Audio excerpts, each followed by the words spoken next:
Last night, I told myself I'd sleep by 11. At 12:40, I was still scrolling, not because I was enjoying it, not because I couldn't sleep. I just didn't want the day to be over yet. I used to think this made me undisciplined, someone with bad habits who just needed more willpower at night. Turns out there's actually a name for this. And once I understood it, the whole thing made a lot more sense and got a lot easier to change. I tried everything the typical advice suggests. Phone away by 10, no screens before bed, a strict sleep schedule. It worked for maybe 2 nights. Then almost without deciding to, I'd be back.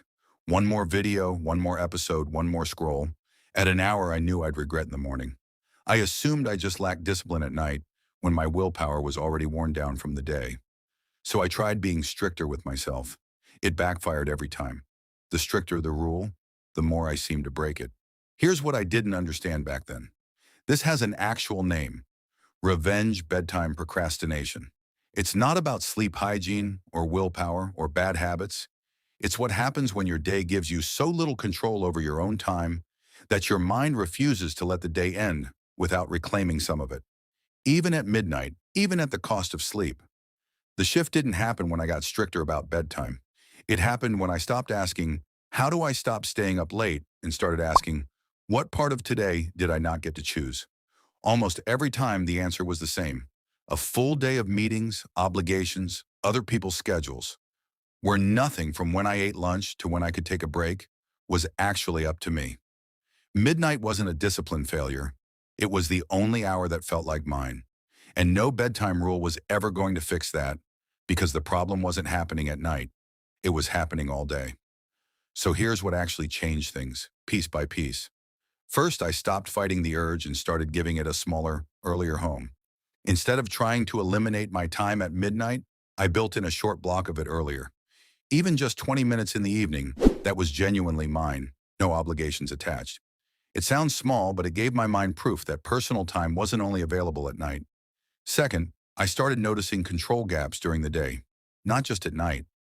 On days that felt entirely dictated by other people's schedules, I made sure to claim at least one small choice for myself. What I ate, a 5-minute walk, a song I actually wanted to listen to. Tiny, but it mattered more than I expected. Third, and this mattered most, I stopped treating the late-night urge as a failure to fix and started treating it as information. When I felt that pull to stay up, instead of forcing myself to stop, I'd ask, what did today take from me that I'm trying to take back right now?